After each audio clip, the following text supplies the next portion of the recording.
အခုခေတ်ကအရင်လိုတက်ကြဖြစ်ကြတဲ့ခေတ်မဟုတ်တော့ဘူးမင်းမှာဘာကြံရှိလို့လဲခေတ်ပြောင်းသွားပြီဆိုတာငါလည်းသိတာပေါ့ဒါဆိုမင်းပြောကြည့်လေငါတို့အရှိတောင်အာရှမှာကလပ်တွေကပွဲရုံတွေဘယ်နှခုဖွင့်ထားလဲဒီကောင်ကသူများတွေကိုအရက်လိုက်ငယ်ခိုင်းအဖော်ပြုတ်ခိုင်းတာဝါသနာပါတာမလားဒါဆိုလေသူ့ကိုပဲသူများတွေကိုအရက်လိုက်ငယ်ခိုင်းလိုက်ပေါ့ချမ်းသာတဲ့အဖွားကြီးတွေနဲ့နေတိုင်းအရက်တောက်ခိုင်းလိုက်ဒါကဘာဆုံးမလဲဗျာဘသူကသူ့ကိုမိန်းမတွေနဲ့အရက်တောက်ခိုင်းမယ်ပြောလို့လေအရှိတောင်အာရှဘက်ကအကွက်တွေကတော်တော်ဆုံးပြီးကျန်းနေနော်မလောက်ပါနဲ့ဟောင်ကော့အကိုကြီးဟောင်ကျွန်တော်ယောက်ျားတွေကိုအရက်မငှဲ့ပေးနိုင်ဘူးဗျာမင်းစကားပြောဖို့နေရာရလို့လားဟောင်ကော့ကျွန်တော်အဲ့ဒီဘက်ကအခြေအနေတွေကိုသိပါတယ်အဲ့ဒီကလူတွေလက်ထဲရောက်သွားရင်ယောက်ျားတစ်ယောက်အနေနဲ့ဘဝပြက်ပြီးဗျကျွန်တော်မှဒီသားတစ်ယောက်ပဲရှိတာပါမင်းသာသူ့ကိုအဲ့လိုနေရာမျိုးပို့လိုက်ရင်ကျွန်တော်မိသားစုတော့မျိုးပြုတ်သွားပါလိမ့်မယ်မင်းမှဒီသားတစ်ယောက်ပဲရှိတာတိရက်သားနဲ့လူလိုသူလိုဖြစ်အောင်တေချာမဆုံးမဘူးအပြင်မှာလူမိုက်လုပ်ပြီးရှောက်ပိုးကြခိုင်းတယ်ဒီညပဲမင်းသားကိုအဲ့ဒီဘက်ပို့ပစ်မယ်မနှက်ပြန်ကြ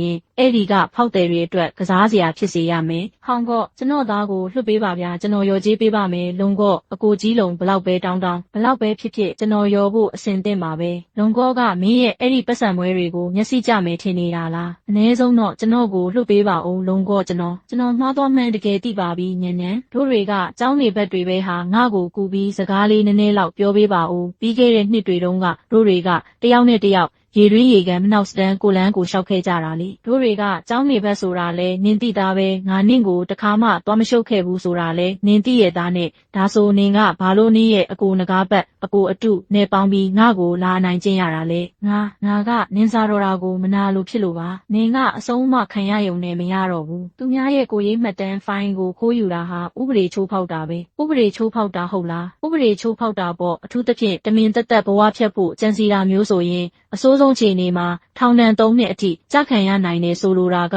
သူကမိမိလက်နဲ့မိမိဘဝကိုကိုယ်တိုင်ဖျက်ဆီးလိုက်တာပဲနန်းတို့တွေတငယ်ချင်းတွေပဲဟာငါ့ကိုရဲလက်ထဲတော့မအပ်ပါနဲ့နော်ငါသာအဖမ်းခံရရင်တက္ကသိုလ်တောင်တက်ရတော့မှာမဟုတ်ဘူးငါအဖေကငါ့ကိုတက်ပစ်လိမ့်မယ်နင်ငါရဲ့ကိုရေးမှတ်တမ်းကိုဖျက်ဆီးပြီးဘဝဖြတ်ဖို့ကြံတော့ငါကောငါအတွက်ထည့်စဉ်းစားပေးခဲ့ဘူးလားငါမှားသွားပါပြီတကယ်မှားမှန်းသိပါပြီလုံကော့ခမားကနာမည်ကြီးကိုးကွယ်နဂါကြိုဝင်လုံးပဲဟာခမားလိုလူမျိုးကကျွန်တော်ကိုရဲလက်ထဲဘလို့လုံးအပ်နိုင်မှာလဲဘာတွေလျှောက်ပြောနေတာလဲစောစောကတည်းမင်းတို့ကငါ့ကိုကားပြင်သမားအနံစောကြီးလို့ခေါ်နေကြတာမဟုတ်ဘူးလားငါကကားပြင်တဲ့အလုပ်သမားတက်တက်ပဲဟာမင်းကိုရဲလက်ထဲအပ်တာကဥပဒေနဲ့အညီဆောင်ရွက်တာပဲလေလုံကော့ရဲ့သမီးရင်ဖြစ်ရကြိုးနှက်ပါပေတဲ့ဦး